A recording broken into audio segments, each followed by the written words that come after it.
صلی اللہ علیہ وسلم کا ذکر خیر کرنا، آپ کے نام کے اوپر محفل سجانا، یا لنگر کا اہتمام کرنا، یا جلوس نکالنا، یا سرکار کی نعتیں پڑھنا، یہ سب کچھ اس واسطے ہے کہ سرکار کی محبت ہمارے سینوں میں آ جائے۔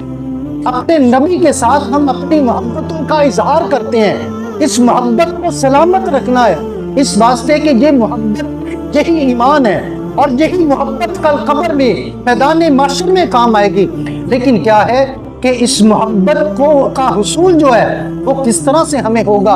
وہ تب ہمیں ہوگا کہ جب ہم سارے کے سارے اپنے اعمال قرآن و سنت کے احکام کے مطابق کریں گے۔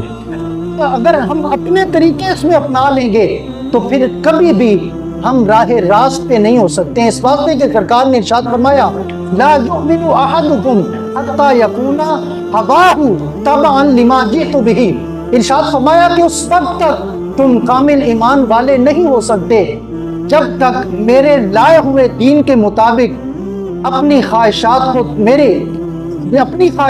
میرے لائے ہوئے دین کے تابع نہیں کر دیتے۔ فرمایا اس وقت تک تم کامل مومن نہیں ہو سکتے ہو۔ تو میرے بھائیوں، یہ سارے کے سارے ہمارے اعمال محبت مصطفیٰ کریم صلی اللہ علیہ وسلم کے حصول کے لیے، اگر ہم ان میں کوئی غیر شرعی طریقہ اپنائیں گے یقیناً ہمیں کوئی ثواب نہیں ہوگا، گناہ ہوگا۔ اس واسطے ان امور سے ہم نے بچنا ہے، ایسے افعال کہ جو نبی کریم صلی اللہ علیہ وسلم کی ناراضگی کا باعث بنے۔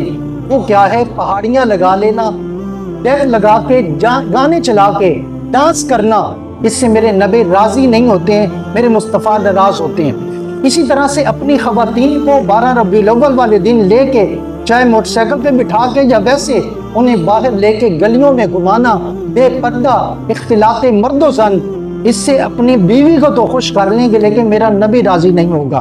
اسی طرح سے اگر کیک کاٹتے ہیں تو اس کے اوپر روضہ رسول گنبد خضرا کا عکس بنا کے پھر اس کے اوپر چھریاں چلانا، یہ کس طرح آپ کی محبت، آپ کی غیرت گوارا کر لیتی ہے۔ اسی طرح سے اس کے اوپر ماڈل بنانا بیت اللہ کا اور پھر اس کو کاٹ دینا، یا اس میں محمد اس کے اوپر لکھ کے پھر اس کو کاٹ دینا، یہ کس طرح سے پتہ نہیں غیرت گوارا کر لیتی ہے اور کون سی پتہ نہیں محبت ہے۔ اسی طرح سے جلوس میں آئے ہیں، نکلے ہیں تو لنگر پھر پھینکنا، یار اس کی نسبت تو دیکھیں کہ کس ہستی کے ساتھ ہے، کس کے نام پہ پکایا ہے، کیا یہ کوئی توہین کرنے والی شے ہے؟ اور کھانے پینے والی اشیاء کی توہین کرنا، یہ کون سی عقل مندی ہے، کون سی شریعت ہے؟ اس واسطے یہ کام نہیں کرنا، پھینکے لنگر کی توہین کریں اس کھانے کی، جس سے میرے آقا راضی نہیں ہوں گے، میرے آقا ناراض ہوں گے۔ اسی طرح سے یہ بات کہ جلوس میں نکلے ہیں تو نماز ایک نہ پڑھنا، کہنا محبت رسول میں موت بھی قبول ہے، تو یہ کہاں کی عقل مندی ہے؟